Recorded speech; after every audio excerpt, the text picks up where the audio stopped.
Hola, ¿me escucho bien? Esperemos que sí. Digo, yo sé que mi voz no es tan relajante o linda para escucharla, pero pues bueno, no quiero enrollarme tanto en temas que podemos dejarlo para nuestros futuros videos. Eso espero. Solo quiero dedicarle este primer episodio a mi mejor amigo porque se burló cuando dije que quería hacer un podcast, ya que fue gracioso porque me dijo: no eres la primera a la que escucho decir esto, y seguro no serás la última. Así que disfrútalo mientras escuchas, porque te lo estoy dedicando. Ahora bien, vamos con lo que nos compete y por la razón que imagino entraste al video, ¿no? Vamos a hablar sobre la primera novela ecuatoriana. Gracias Miguel Riofrío por crear semejante protagonista femenina. Hablaremos sobre La Emancipada. Por obvias razones, preparé un poco el video para que no me toque improvisar. Soy muy mala para ello. Bueno, tal vez escuchen algunos momentos donde se improvise porque me voy a trabar un poco. Y espero que tampoco haya muchos silencios que editar. Es más, espero que ni los haya porque editar es un poquito complicado. Pero bueno, espero que ahí se haya escuchado bien mi respiración. Lo siento, problemas técnicos. Todavía estoy un poco mejorando esto. Entonces, algún rato espero tener también invitados. También espero algún rato mostrar mi carita. Pero bueno, si quieres conocerme un poquito más, mis redes sociales están en la descripción del canal. También están debajo del video. Espero que no se haya escuchado nada, aparte de mi voz. Porque bueno, no estoy sola en mi casa, ¿no? Entonces, también tengo una bebé. Entonces, o sea, bueno, yo no, sino hay una bebé en mi casa. Entonces, es de mi tía. Eso no estaba en el guión. No importa, no importa. Un poquito de risas, un poquito de desorden, no creo que esté mal, ¿no? Entonces ya, bueno, sigamos. Cabe aclarar que la información la saqué de algunos trabajos investigativos, ya, y dejaré en la descripción algunos de los links para que puedan confirmarlo o en su caso corregirme si es necesario. Ya saben, en la cajita de comentarios estará abierto para todos y pueden ahí dejar sus opiniones, sus criterios, yo qué sé, lo que sea, bienvenido sea. Y también quiero advertir que daré mis opiniones y se notará cuando hable yo. Estoy segurísima que lo van a notar, seguramente porque improvisaré un poquito. Aunque trataré de no, pero ya. Cuando hablo de libros, hablo sin parar.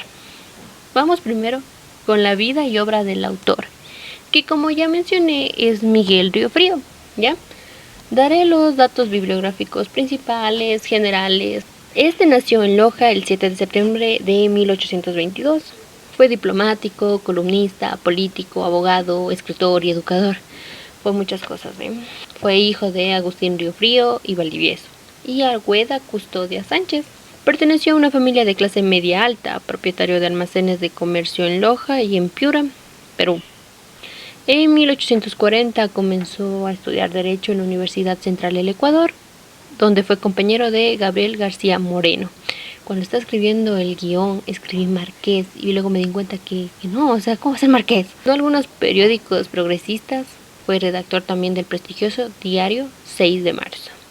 Son poquitos datos del autor, entonces, bueno, sigamos con lo que nos compete, sobre la obra y el contexto que engloba la obra. La primera mitad del siglo XIX estuvo marcada por la independencia de España y más tarde por la creación de la Gran Colombia, que es en 1830. Ya al final del siglo XVIII, el pueblo ecuatoriano se daba cuenta de cierta intranquilidad y caos en cuanto a la política del poder colonial de España. Desde aproximadamente el año 1750 se impusieron medidas para lograr una transición económica y política del sistema colonial al republicano en Ecuador. Aquí la primera señal de rebelión en contra de la dominación de España fue conocida después como el primer grito de independencia. Con la introducción de la Constitución en 1830, la realización de Ecuador como nación se hacía oficialmente completa. Pero para gran parte de la población ecuatoriana, la introducción oficial no fue directamente perceptible y ya verán cómo se nota esto en la obra también. En ese contexto, la obra fue publicada como folletín en 1863 en el siglo XIX. Riofrío la publicó con 44 años y por entregas periódicas. impresas en el ya extinto diario quiteño La Unión. Fue expuesta en un momento donde los roles de género estaban bien definidos. Aquí los hombres eran los que proveían en la casa y las mujeres eran las amas del hogar. El argumento gira en torno al rompimiento ideológico. Es una novela corta y desarrolla la historia de Rosaura, una mujer que desafía su entorno. La novela se considera precursora del subgénero literario del realismo en contraposición al romanticismo. Esta obra anticipó los hechos de la Revolución Liberal de 1895, donde se abordó temas sobre los derechos de las mujeres y los pueblos indígenas. Esto es algo muy importante, ya es algo que luego también en mis opiniones todo lo recalcaré, entonces acuérdense sobre los derechos de las mujeres y los pueblos indígenas. Esta novela es el claro ejemplo de cómo la literatura actúa como medio de protesta, en esta ocasión para desafiar los estereotipos de la época. En resumidas cuentas, la novela fue escrita en una época en la que el liberalismo y el ideal de democracia estuvieron opacados en un conservadurismo intolerante, intransigente y el autoritario. Desde aquí comienza la alerta de spoilers. Ya advertidos están, ya. Desde aquí comienza ya el resumen y mis opiniones acerca del libro, ¿ya? El libro se divide en 2 partes y tiene un apéndice. El apéndice no lo trataré tanto, pero sí hablaremos un poquito sobre eso. Vamos con la primera parte. En la primera parte nos muestran a la protagonista. La protagonista es solo una mujer que se llama Rosaura Mendoza y tiene 18 años. Ella está enamorada de Eduardo Ramírez y se puede decir que son pareja. Sin embargo, el padre de Rosaura, un hombre viudo llamado Pedro, quiere deshacerse de ella por considerarla, entre comillas, maleducada, por la formación lancasteriana que recibió de su madre, una mujer de libros. Antes de continuar les voy a explicar qué es la educación lancasteriana. El nombre viene por su autor Joseph Lancaster, quien fue un reformista de la educación pública. El método lancasteriano suponía una enseñanza de tipo recursiva en la que los estudiantes más avanzados, a los que se denominaba monitores, impartían sus conocimientos a los que aún no los tenían. De esta manera se rompe con el modelo tradicional en el que únicamente el docente podía transmitir su saber a los alumnos. En otras palabras, la enseñanza es impartida por otro alumno mayor. Punto. ¿Por qué se denomina que la enseñanza de la mamá de Rosaura era lancasteriana? Y es porque, verán, hay que tener en cuenta que aquí las mujeres no se educaban. No se educaban, pero la mamá de Rosaura, ella sí estudiaba, o sea, ella no estudiaba, digamos, oficialmente en una escuela, sino que ella lo hacía en la casa, leyendo libros, y esto mismo que ella aprendió leyendo esos libros, le enseñó a su hija. Entonces, ¿qué se puede decir ahí? Que la mamá, ella se le puede seguir considerando como una alumna, entre comillas, aunque no de manera oficial, y le enseñaba a su hija que era la menor, ¿ya? Por eso. Es importante que les haya dicho qué es esto, porque en otro capítulo este tipo de educación es nombrada y juzgada. No por el autor, ojo, pero ya llegaremos a eso para explicarlo. Sigamos. Después de que es despojada de los libros, tras el fallecimiento de su madre, recibe la educación impartida por su padre, quien la quiere formar en temor a Dios y el sometimiento conyugal. Podemos ver que es la imagen del patriarcado. Bueno, aquí comienza ya la trama. Aquí ya comienza, digamos, el hilo conductor del libro. Rosaura es obligada a casarse con un desconocido. Ya sabemos que antiguamente pues esto era lo normal, ¿no? Tus padres, ni siquiera tú nacías, ya decían, bueno, se va a casar con este, o cuando tú ibas creciendo iban haciendo, mejor voy a relacionarme con este señor para que su hijo se case con mi hija, y así. Básicamente eso era, y incluso hasta el siglo XIX, como que todavía tenían un poco este ideal, ¿ya? Por más de que ya había criterio de liberación por Simón Bolívar, aún así existía todavía personas con pensamiento retrógrado. Don Pedro, papá de Rosaura, arregla con el párroco el matrimonio de la joven con un terrateniente de Quilanga, don Anselmo de Aguirre y Zúñiga. No es tan relevante su personaje, la verdad. Sale en 2 ocasiones, pero ni siquiera habla. Es lo más gracioso, que ni siquiera habla. Es el que se va a casar con la protagonista y ni siquiera habla. En fin, el acuerdo es de intercambio. Dar a Rosaura como si fuese un bien, una propiedad, a cambio de pues dinero, de tierras, de poder incluso. En la visión misógina del cura, la mujer no era más que un ser secundario. En términos generales, ya es conocido que la Iglesia perdió terreno político en Latinoamérica en el siglo XIX.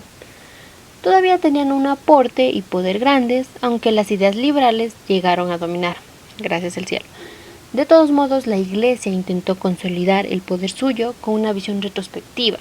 Además, la posición de la Iglesia en Ecuador era más persistente que en otros países de Latinoamérica. La influencia de la Iglesia siguió siendo mayor aquí. Yo soy de Ecuador, es más, soy de Cuenca, y por algo antes decían que Cuenca era Curuchupa. Pero bueno, otros temas, en otros libros podemos tratar ese tema, entonces dejémoslo así. El punto es que Ecuador era más influenciado o el poder de la Iglesia era todavía fuerte aquí. Las amistades del Eduardo se enteran del trato matrimonial y avisan rápidamente a Eduardo. Y aunque aquí me da muchas iras, muchas partes, por parte de Eduardo obviamente, pero quiero destacar las reflexiones del amigo. Es el único que realmente, creo que genuinamente le importaba a Rosaura, aunque tal vez no la conocía, aunque tal vez solo conocía los sentimientos de su amigo, pero realmente fue el único que discutió por ella, ya que este discute con el cura por haber pensado y decidido por ese destino cruel para la muchacha. Y aquí es donde el tema de la educación lancasteriana sale a flote, siendo menospreciada por el cura. Este considera que los que se educaron de esta manera son inferiores, pero para él no es importante que éste se haya educado, sino que su formación haya sido lancasteriana, o sea, no le importa su opinión por su educación. Sin embargo, el amigo, incluso Rosaura, son una prueba de que los que estudiaron de esta manera tienen una visión más abierta y son más empáticos. Por ejemplo, Rosaura fue criada de esta manera, por lo menos por el tiempo que su mamá la acompañó, que fueron 12 años, lo que permitió tener un criterio personal y constructivo, y que pese a los esfuerzos de su padre nunca cambió.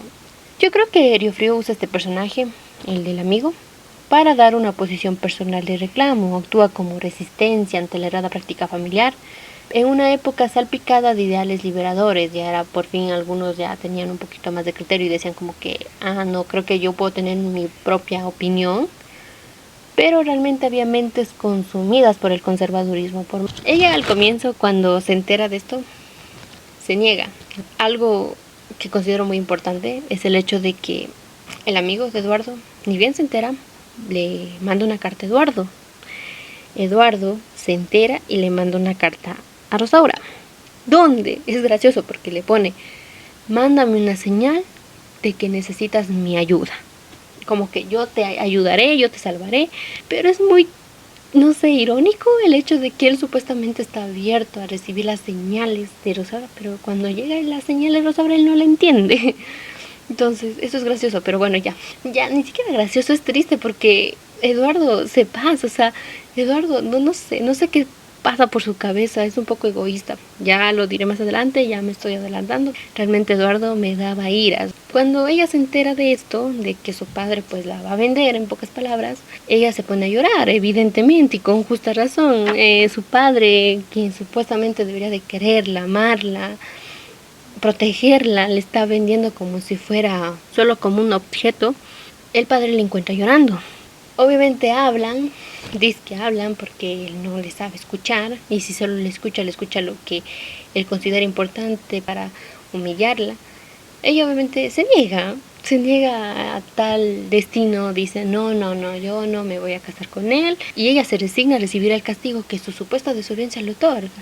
Ella está como que lista, creo que incluso hasta cierra los ojos y dice como que ya que me caiga lo que me tenga que caer. Pero su padre, viendo que ella era capaz de eso, ¿no? O sea, que ella era capaz de recibir golpes, decidió desatar su furia sobre un empleado indio que estaba cerca. Incluso el pobre indio, o sea, ni siquiera entiende y dice como que, oiga, jefe, yo no le desobedecí, yo no he hecho nada. En este caso, esto sirve para doblegar a Rosaura, que viendo que el padre cambia de objetivo y se fija en la hija del indio que apenas tiene 6 años y él quiere terminar con la niña, ella lo detiene y acepta casarse. El acto despreciable del padre de Rosaura permite que el autor también pueda imprimir su sello en este evento. El padre, aunque tenía un carácter dominante y súper violento, también era una persona bastante limitada porque era incapaz de ejercer poder en un espacio exterior al de la casa. La situación económica del padre no era muy próspera, tal como lo dice él, así que no pudo cumplir el deseo de Rosaura de entrar en un monasterio, porque dice, si te mando a un monasterio, las monjas me van a pedir dinero y yo lo que menos quiero hacer es gastar dinero más en ti. O sea, tú ya no me sirves, yo quiero que te largues. Incluso es muy chistoso que él piensa que tenía un título y que por eso tiene que ser respetado cuando realmente no se lo merece y es un ser muy despreciable. Otra parte interesante de ese momento es que cuando ella acepta el matrimonio, también le pide a su padre escribirle una última carta a Eduardo. El padre al comienzo está como que, ¿será? Pero termina aceptando, aunque con la condición de que él va a escribir esa carta. Aunque por suerte en este caso Rosaura tenía un plan, ya que ella tenía que obviamente firmar la carta, iba a dejar un mensaje secreto para fugarse con Eduardo. Ella escribe ese mensaje al reverso de la hoja. ¿Qué puede significar eso? Al dar la vuelta a la página y escribir en hoja en blanco, puede tratarse de un nuevo comienzo simbólico.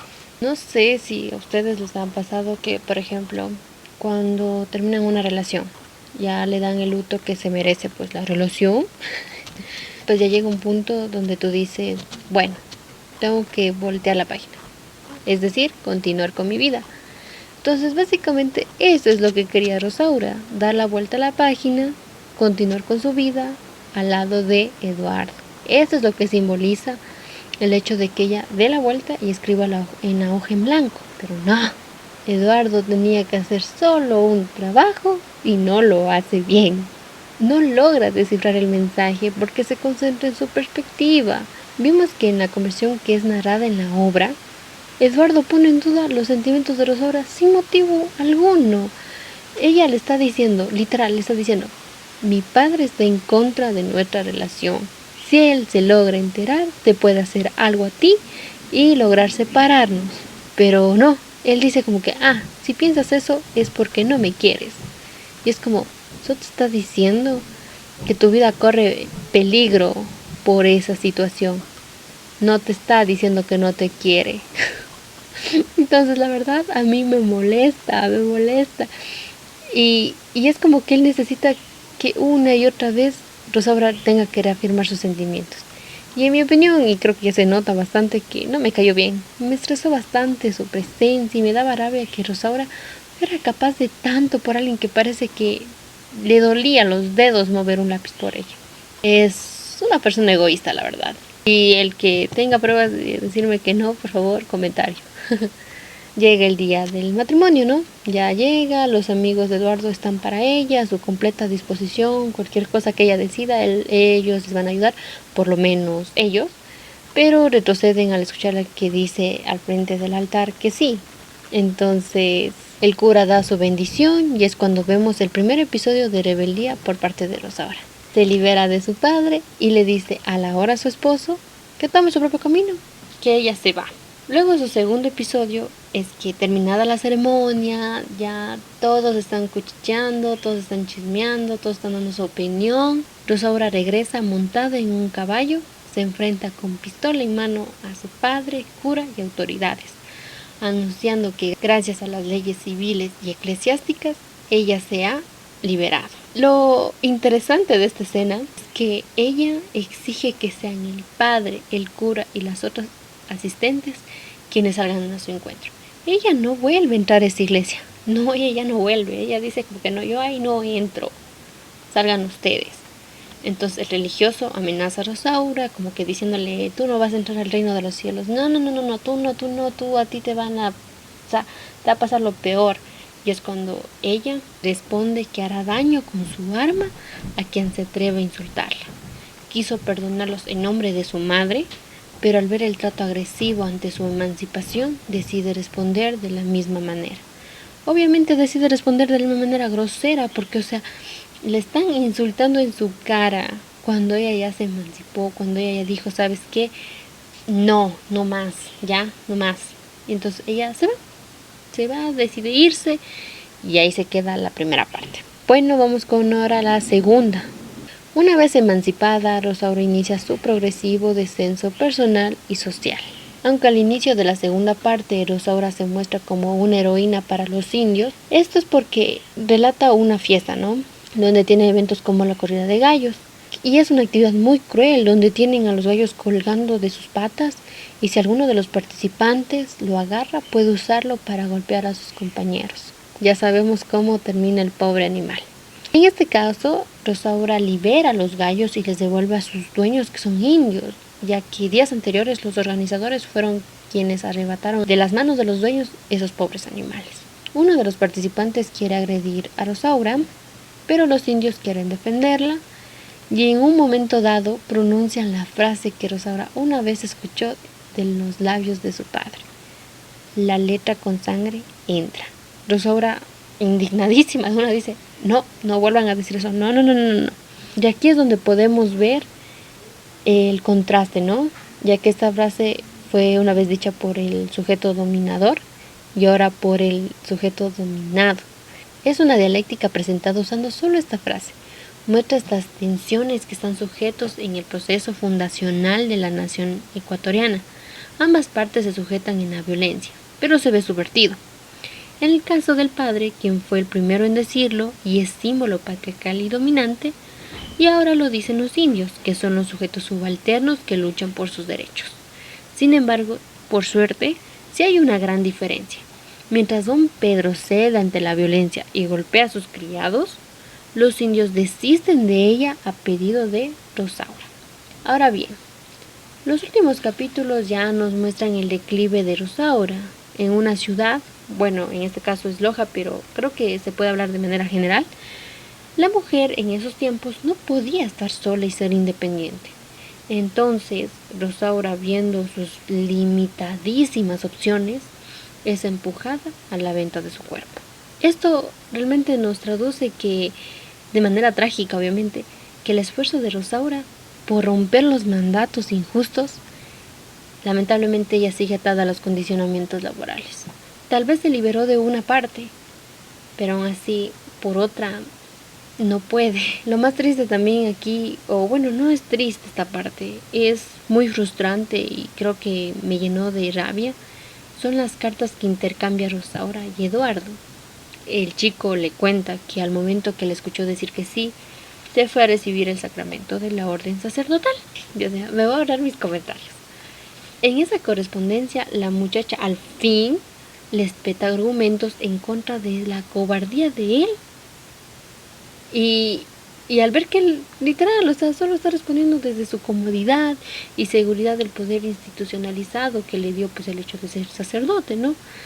También aquí hablan sobre Dios, uno diferente, el que la mamá de Rosaura le mostró, y uno que sabe amar y no oprimir como lo hace el Dios de su padre. Incluso me da tantas iras porque Eduardo le dice: puedes regresar, aquí te vamos a recibir, Dios te va a recibir. Y es como, a ver, ¿estás hablando del Dios que le mostró su madre o el Dios que le mostró su padre?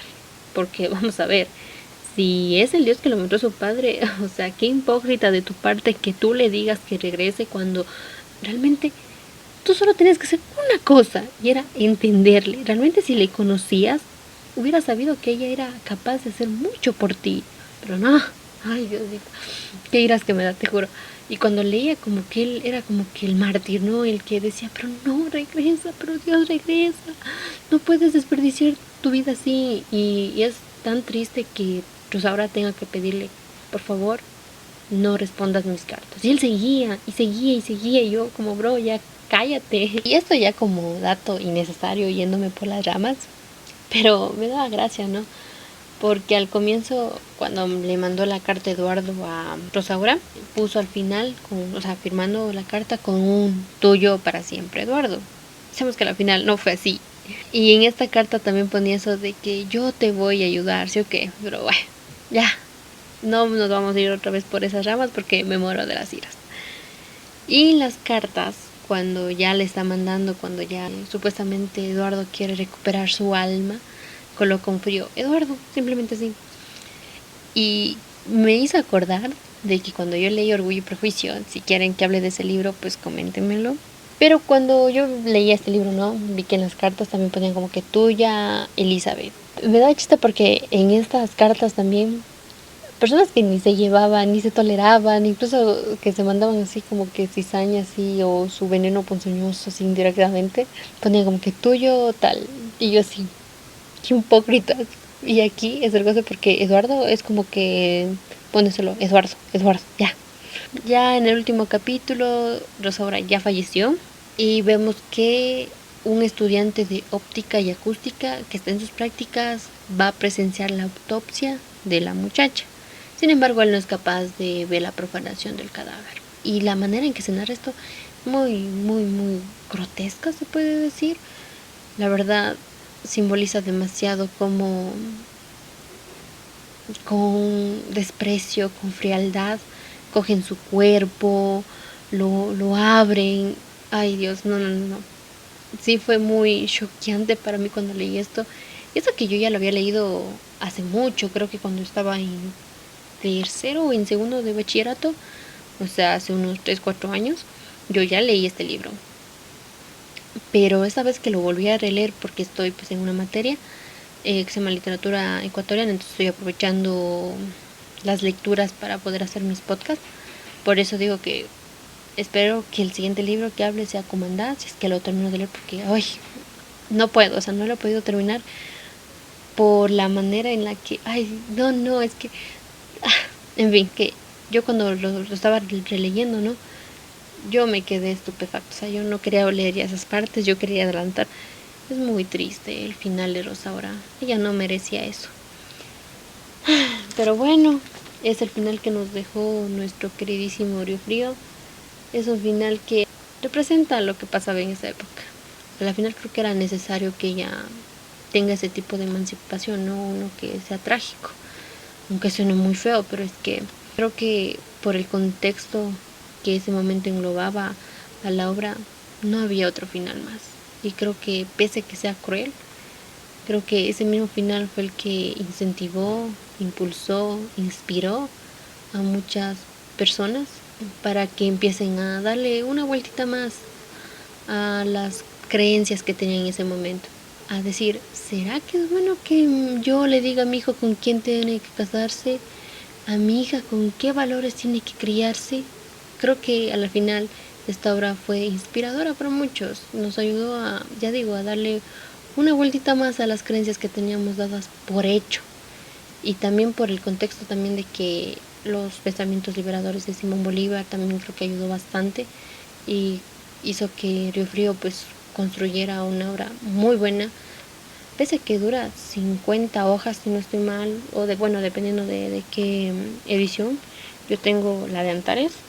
No soy muy fan de la colección de Antares, pero en este caso me leí. No había otro final más. No había más. Era ese, aunque muy crudo. Creo que era necesario mostrar una realidad. No todas las mujeres íbamos a tener un final feliz, o un final de Disney. Entonces, bueno, ya para terminar voy a leerles el apéndice. Como tengo justo a mi lado el libro, les voy a leer el apéndice. No es muy largo y aquí descubrimos quién es el narrador. Aunque parece que hubieran dos narradores, pero bueno, verán. El cura que había causado la perdición de esa mujer, cuando supo su muerte, subió al púlpito y platicó patéticamente sobre las desgracias que traen consigo la desobediencia a los padres, el desacato al sacerdote y el irrespeto a los jueces. Don Pedro volvió a su tema de atribuir la muerte de su hija a las modernas instituciones. Don Anselmo se vistió de gala el día que le fue dada la noticia de su viudez. El presbítero Eduardo aún conserva respetuosamente las dolientes memorias de esa víctima. Aquí está, verán. El estudiante no ha perdido de vista lo horrible del espectáculo que tuvo delante de sus ojos y ha apuntado sus recuerdos 22 años después de los sucesos. Descubrimos que el autor de la primera y segunda parte obviamente fue el estudiante, el que tuvo la terrible suerte de ver cómo le hacen la autopsia, ¿no? Con eso se termina. Creo que sí, creo que no tengo mucho que decir del apéndice. Creo que me parece muy hipócrita como el cura sube y dice como que no, es que las nuevas creencias son las que han hecho que ella se muera. Y el padre también, o sea, el padre nunca le quiso a su hija, o sea, a Rosaura. Entonces, ay, en vez de morirme de iras comentando sobre eso, ya mejor les dejaré a su criterio. ¿Qué opinan sobre el apéndice? Déjenme en los comentarios, por favor. Quiero escuchar sus opiniones. Mejor dicho, leerles. Me encantaría. Entonces, bueno, ahorita es como para quitarnos un poquito el mal sabor de la boca. Voy a leerles algunos datos interesantes que encontré de la obra. La Emancipada obtuvo su estatus de primera novela ecuatoriana solo en los años recientes, destronando a la novela Cumandá del intelectual conservador Juan León Mera, considerada hasta entonces la obra fundacional por excelencia del imaginario nacional decimónico. Tal vez vaya a hablar en el segundo episodio sobre Cumandá. Cumandá me parece un personaje increíble, o sea, igual que Rosaura, o sea, me parece, ay, Dios mío, no les puedo decir las emociones que me hizo sentir Cumandá. Creo que al fin en esta ocasión sí le dieron una pareja a su altura, que es Carlos, que a veces a él también quiso dar la vida, bueno, no quiso, sino dio la vida por Cumandá, algo que Eduardo no estaba ni por... Ay, Dios mío, no. Es que hablar de Eduardo me estresa, hablar de Eduardo me agobia, entonces mejor ya. Dejemos lo que yo piense de Comandá para el próximo episodio, o tal vez de otra obra. Es que Comandá no me termino de leer. No puedo creer que no haya leído semejante obra, pero es que creo que sí me resultaba un poco complicado leerlo porque no estaba acostumbrada a extensiones muy largas así de descripciones, pero esta vez me esforcé y entonces leí. Pero me gustó, ya digo, me gustó bastante. Sigamos con los datos interesantes. La letra con sangrienta. Creo que sobra decirlo, ¿no? Pero bueno, no se refiere solo al esfuerzo que se requiere el estudio o conocimiento. Además, quiere dar a entender que para enseñar a los torpes se necesita de violencia. Y el refrán tiene su más famosa procedencia en el 36º capítulo de la segunda parte del Don Quijote.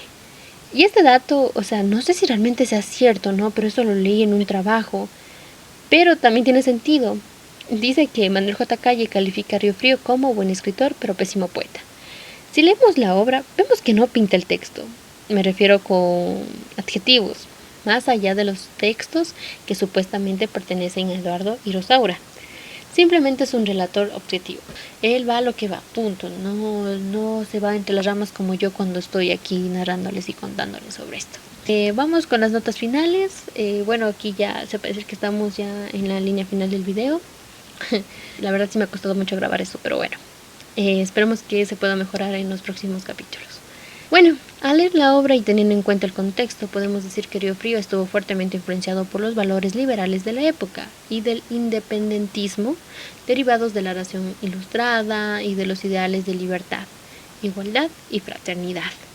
El hombre ilustrado debe reemplazar al viejo y en ese contexto y la historia de la mujer ilustrada, Rosaura es un signo de vanguardia. En la primera parte inicia desde la periferia, lo que es la parroquia, que es la división mínima del Estado. Y finaliza la obra en la ciudad de Loja, en la que Rosaura vende su cuerpo y encuentra su decadencia. Yo sé que esta frase, la que voy a decir, puede abrir más a mi boca la llave así para hablar, pero trataré de no, porque luego no me pierdo yo mismo en mis propias ideas. Por eso tengo que hacer un guión y no puedo improvisar. Pero sabemos que en las condiciones actuales, en estas circunstancias que estamos nosotras, Rosaura no hubiera tenido que vender su cuerpo para cuidar de sí misma.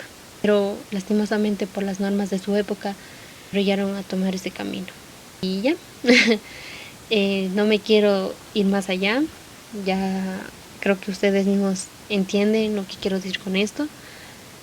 Rosaura es importante, es una mujer clave en nuestra literatura ecuatoriana.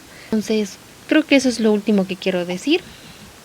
Ahora voy a resaltar ciertas frasecitas que me parecen importantes, pero ya es el final. Ya espero verles en un próximo episodio. Como dije, todavía no tengo preparado, pero no sé por dónde orillarme. Entonces, por favor, déjenme sus comentarios. ¿Qué libro quisieran que yo aquí analice un poquito? ¿Ya? Tal vez no son análisis demasiado profundos, pero creo que es una manera de acercarse a la literatura, ¿no? Creo que es un deber de muchos de nosotros. Yo estudio literatura, entonces creo que es mi deber exponerles un poco de nuestra literatura. Así que nos vemos, un beso y solo vamos con las frases y un poquito de mis opiniones, pero ya es el final. La primera frase es: la joven, por su parte, con menos reglas, refiriéndose obviamente a la poca educación que ella tuvo, pero con más corazón, había escrito sus memorias para presentarlas algún día a la única persona que podía ser su consuelo sobre la tierra. Ay, no, Rosaura, Eduardo no te merecía. Nuestra voz es muy débil, amigos, para enseñar, y nuestra situación muy triste para aprender. No, Rosaura, tu voz no fue débil.